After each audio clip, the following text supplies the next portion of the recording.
It's Darren Rose, joined in studio now by the boys and Something Corporate. What's up, gentlemen? Hello.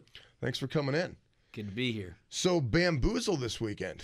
This is correct. It's not your first time playing Bamboozle. No. This will be well, for Something Corporate, I guess it'd be our second. But we kind of cut our teeth at the Skate and Surf Festival, which was kind of the first incarnation of Bamboozle on the East Coast. So we thought it was as good a place as any to reunite for the first time in a while. Yeah. Now, before we get into that, I want to go back to obviously from Orange County, the kind of the creation of Something Corporate back in the late '90s.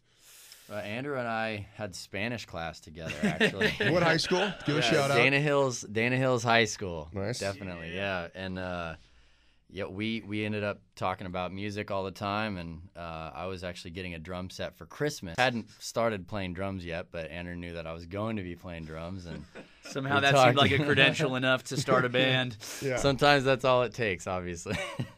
Well, we looked at the resume, and it was You had a good musical pedigree. Yeah, I mean, that was the deal. It was a high school. We started as a Battle of the Bands band.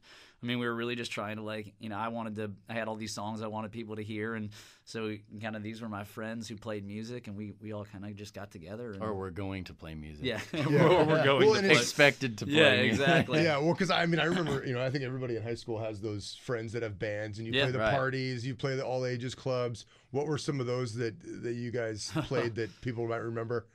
Oh, the New Year's party at your parents' house. Yeah, that was a pretty blowout. good. Yeah, my parents went out of town for the New Year's. I guess it was maybe my senior year of high school, and we basically moved all the furniture out of their house and took all the paintings off the wall. We put down plastic on all the carpets, the idea being that we could basically have a free for all, and in the morning it would be easy to clean. And so we had I think we had 300 or 400 people in my parents' 1,500 square foot house. You know what I mean? But yeah, it was fun. We set up on the stairs. We set up on the staircase as you walk into the house. Sorry, Lynn and Brian. Yeah. People are probably still talking about that. No, it's funny. Best party ever. Yeah, after they got back, it was like every kid. My dad would go to coffee, and kids were like, "I think I was at your house for a party on New Year's." So there was a lot of those. We played a lot of playhouses and churches, and anything you could get in town, pretty much. And eventually, it was like the Coach House and the Galaxy. Were the ones that broke us. Yeah. And the Chain Reaction, we did quite a bit. And eventually, House of Blues. Mm-hmm. And then you guys took a break, kind of did your own things for a little while. Then what happened last year? How did you guys kind of get to talking again, and let's get back at it? We've been talking about it for a while. We just needed a break, and we took it, and we ended up over the years talking about it. The stars kind of aligned, and here we are back doing it. Mm-hmm. And you have an album coming out April 27th? Yeah, it's basically a best of record. So there's we wanted to make it special. We knew there were a lot of kids who were fans who might already have a lot of the material. So there's a disc of kind of the classics, all some of the most well-known tracks by Something Corporate, and then we have kind of a bonus EP with a handful of the most popular B-sides, a couple of new recordings that we did, and a remix as well. By Adam Young from Owl City. He did a remix on I Woke Up in a Car. Oh, cool. Okay. Yeah. That's out, and you got Bamboozle coming out this weekend. What's spring, summer, what's in store for Something Corporate? At this point, it's really, we have two Bamboozles on the schedule. We're doing this one in the Midwest Bamboozle, and I think we're going to kind of burn through those and see how they go, and then kind of play it from there. Mm-hmm. Yeah. Something Corporate's back together. You guys are this is a remarriage, if you will. I mean, I think for the sake of doing the Bamboozles, it is. I mean, at this point, I think, obviously we've all sort of gone and, taken different paths and wanted to get together and do this again. So I think we just kind of play it by ear, like we've done for 5 years, and finally we're on a stage together. So we'll see how it goes. And Andrew, I want to ask you. A couple years ago, you were diagnosed with leukemia, and obviously, I think when you're in the spotlight, whether it's a musician or an athlete, and you have a tragedy like that happen, did you kind of become an inspiration for some fans? Yeah, I mean, I think. Just having, a lot of people out there who listen to what I've done in the past. I think hearing that I got sick, a lot of kids who are dealing with it themselves, or people who's, have problems within their family, stuff like that, definitely, been reached out to by a lot of people. We put out a documentary called Dear Jack that sort of, chronicled that period of time in my life. And, it's probably a better question for the fans as far as, what inspires them. I think we try to take that experience and turn it into a positive. We put the movie out to kind of show people what it was like, what it's like to be a patient in that scenario. And the foundation's raised, over $250,000 in the past 4 or 5 years. So, I think, the goal is in the next year to actually step up and double our earnings in the past several years and try and really step up and kind of carve out a niche for these young cancers that aren't seeing a lot of research. 15 to 22-year-old age bracket has seen no improvements in 30 years in survival rates. So that's kind of what we're focused on right now. Wow. And I can imagine going through something like that changes your life in numerous ways. How did it change artistically? How did it change musically? I think it didn't really change I think what I've always done, even, from when we started with Something Corporate, was just about writing the most honest music that we could write and getting it out there. I think that's always been my goal as an artist. So, that hasn't changed, but I think I try and maybe put a little bit more of a premium on time with my friends and family. Whereas I think before, and these guys can attest to it, we were sort of a machine that never stopped, and so now I try and spend a little bit more time with the people who take care of me, Yeah, it definitely gives you perspective. For sure. As far as inspiring people, I can definitely say he's inspired a lot of people. He definitely has. I mean, all of us for certain, but definitely a lot of fans, and a lot of people are affected and touched by what happened. And the film alone, I mean, the film's amazing. Was that kind of something that just struck you right away, like, I'm going to document this, or was that someone else's idea? No, I was already documenting. It was he was in a mode. Yeah, exactly. He was already kind of in the process of. I was sort of on this manic year where I was just on like a year-long bender before I got sick, to be perfectly honest. And it was like, the inception of Jack's Mannequin was happening this time. Obviously, me and the guys and Something Corporate, we were all going in this. We were having this amazing experience of trying to figure out ourselves as individuals in the context of being a band, and I was filming all of it. And I think. When I found out that I was sick, it was like I had already developed this rapport with my video camera that it was like, you know what, maybe the reason I've gotten in this mode is because I'm supposed to do this. So I just kept filming, really. That's great, yeah. A couple more questions, guys.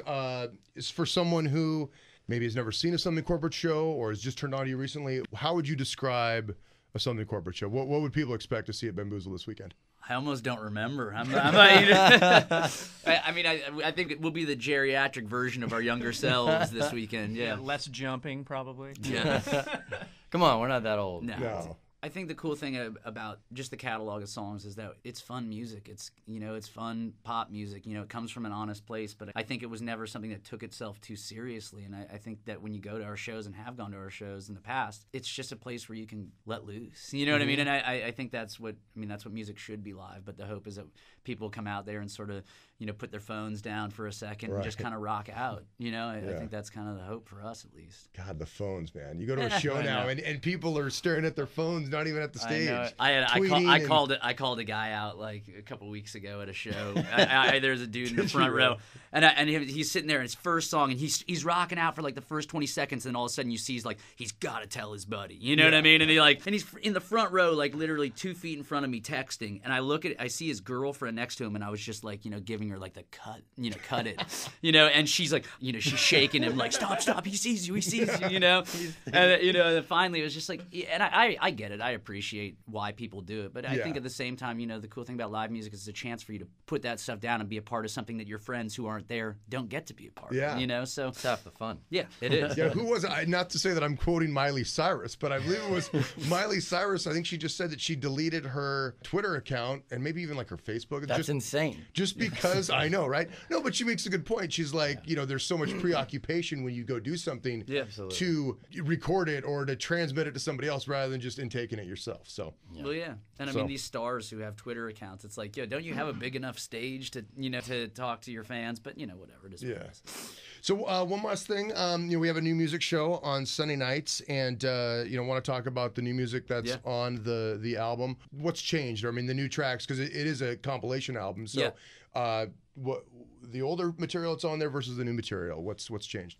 Well, the old material's been remastered, which I think for us, a lot of the Something Corporate records were kind of put out in this really interesting time in music in general, where I think, the new technology surrounding music sort of was driving a lot of the tunes, and I think they're in general, like, records ended up sounding super compressed and hissy and top endy. I feel like we had a remastering that just kind of really preserved these tracks and kind of gave them their best presentation. As far as the new stuff goes, I mean, what do you got? You got the disc right here? Yeah, I got it. I mean, Constantine and Watch the Sky, which were old favorites, old B-sides that never really made it onto records. Forget December was kind of this track that we did as a Christmas song, but that we always loved and was a fan favorite and never really found a home. And then we have then we have this new version of I Woke Up in a Car, which I'm psyched on. You know, tell us about the new version of that. What's changed? Well, we reached out to Adam from Owl City. Like, I know that's kind of a polarizing dude in the music business at the moment, but I kind of feel like he was doing something corporate was doing. You know what I mean? When we were young, it was like we were young dudes talking about, you know, younger subjects, but from a really honest place. And, you know, and I think we got slagged for it a lot of times in the early days in the same sense that Adam has. And it was kind of like, let's get this guy to like give us his take on one of our tunes. And he nailed it. I mean, he nailed it. Nailed it. So we're excited about that one. And there are these two tunes, Letters to Noel and Wait, that were kind of always a part of the beginning of something corporate. Yeah. Before we got signed, before we did anything, we always talked about how we'd want to put them on records, and we sort of just never got around to it. So we took this opportunity to go in the studio for the first time in years and cut tracks together. And I think that those two tunes, I mean, the difference there, I think, you know, it's we've matured quite a bit as musicians and as people, and I think that that's reflected in the tracks for sure. Great. Well, stoked to listen to it. Something Corporate. Thanks again for coming by, guys. Bamboozle this weekend, and the album out April 27th. Yeah.